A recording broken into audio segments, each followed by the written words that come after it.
رسول اللہ صلی اللہ علیہ وسلم کا مسجد حرام سے مسجد اقصی تک کا سفر یہ لایا نہیں تھا،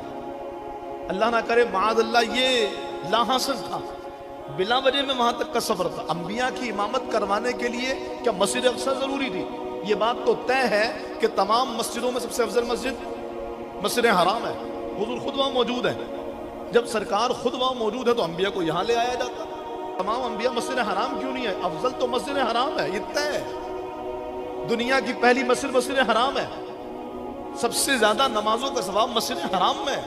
اس کے باوجود حضور کا سفر مسجد حرام سے مسجد اقصی، وجہ کیا ہے؟ سبب کیا ہے؟ حالانکہ کافروں کو اگر عاجز کرنا تھا تو مسجد اقصی ہی ضروری نہیں ہے، اور بھی بہت سارے ایسے عجائبات دوران سفر ہوئے ہیں جس کو بیان کر کے انہیں عاجز کیا جا سکتا تھا۔ یہ بات غور طلب ہے، ہم میں سے ہر ایک کو آج کی شب معراج کا واقعہ اور قرآن کا یہ اسلوب سبحان الذی اسری بعبدہ لیلا من المسجد الحرام الی المسجد الاقصی، یہ جھنجھوڑ کر اعلان کر رہا ہے۔ اس میں وہ راز پوشیدہ ہے اور وہ اللہ رب العالمین کی طرف سے امت محمدیہ کے لیے اعلان، تنبیہات اور امت محمدیہ کو یہ بات باور کرانا ہے کہ جیسے مسجد حرام تمہارے لیے اہمیت کی حامل ہے، ایسی مسجد اقصی بھی تمہارے لیے اہمیت کی حامل ہے۔ اس وقت مسجد اقصی کن حالات کا شکار ہے، اس وقت مسجد اقصی کس قدر ظلم بربریت کا شکار ہے، اور افسوسناک بات یہ ہے کہ ہم نے یہ سمجھا کہ یہ فلسطینیوں کی جنگ ہے، ہم نے یہ سمجھا کہ یہ غزہ کے مسلمانوں کی جنگ ہے۔ ہم تو اپنے پاکستان میں سیب ہیں، ہمیں تو اس سے کوئی سروکار نہیں، وہ جہاں جس طرح بھی لڑیں، حالانکہ وہ اپنے حصے کا کام کر رہے ہیں لیکن در حقیقت ہمارے کاندھوں سے قرض اتار رہے ہیں۔ مسجد اقصی میری، آپ کی، ہم میں سے ہر ایک کی ذمہ داری ہے، لیکن المیہ یہ ہے کہ ہم بھولتے چلے گئے۔ آج 121 دن ہو چکے ہیں غزہ کے مسلمانوں پر ظلم و بربریت کے بازار کو گرم ہوئے۔ اس کے باوجود ایک ہفتے پہلے کی سروے رپورٹ میں جب فلسطینیوں سے پوچھا گیا آپ کو کیا لگتا ہے کہ یہ جو جنگ آپ پر مسلط ہوئی ہے، ایسی صورتحال میں آپ کو کیا لگتا ہے کہ حماس نے غلط کیا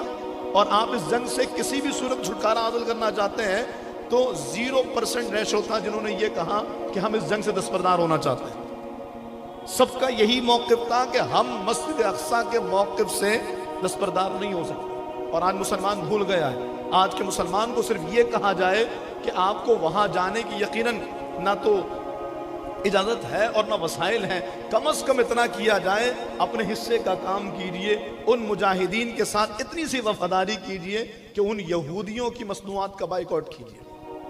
ان یہودیوں کی پروڈکٹس کا بائیکاٹ کیجئے۔ میری بہنیں سن رہی ہیں، میں درد دل کے ساتھ کہوں گا، اللہ اکبر کبیرہ، آپ کو اپنے پسند کا سامان منگانا ہو، پسند کا شیمپو منگانا ہو، پسند کی کریمیں منگانا ہو، تو آپ باور کرا کے بائی فورس چیزیں منگوا لیتی ہیں۔ ایسا کیوں نہیں ہوتا کہ وہ یہودیوں کی مصنوعات جو آج تک ہمارے گھروں میں ہے، وہ کسی بھی اعتبار سے ہو، چاہے وہ نیسلے کی پروڈکٹس ہو، چاہے وہ KFC اور آپ کا یہ میکڈونلڈ ہو، یا اس کے علاوہ دیگر اور مصنوعات ہوں، لیو کی بسکٹس ہوں، کسی بھی طرح کی چیزیں، اب دنیا کو معلوم ہے کہ یہودیوں کی مصنوعات ہیں۔ اور آپ جانتے ہیں امریکن وزیر خارجہ کا بیان، اس نے کہا تھا معاذ اللہ مسلمانوں کو یہ کتے چند دنوں کے لیے ہمارا بائیکاٹ کرنا، پھر دوبارہ ہماری چیزوں پر آ جائے گا، اور وہی ہو گیا ہے، ہم بھولتے چلے جا رہے ہیں۔ میں ڈر رہا ہوں اس وقت سے کہ جب کل قیامت میں ہماری خریدی گئی چیزیں، ہماری خریدی گئی کولڈ ڈرنکس، ایکوافینا اور نیسلے کی بوتلز پر جو پیسے ہم نے یہودیوں کو دیے ہیں، کل قیامت میں جن مسلمانوں پر یہودیوں نے گولیاں چلائی تھی، وہ آ کے ہمارا گربان پکڑ لیں گے۔ اے اللہ، یہ معراج مصطفیٰ منانے والے، یہ حضور کے نام پر جھومنے والے، یہ نبی کے نام پر سب کچھ قربان کرنے کی باتیں کرنے والے، اے اللہ ان سے تو اس نازک صورتحال میں بھی یہودیوں کی مصنوعات کا بائیکاٹ نہیں ہوا، حالانکہ الٹرنیٹ موجود تھا، نعم البدل میسر تھا، اس کے باوجود یہ چھوڑنے کو تیار نہیں تھے۔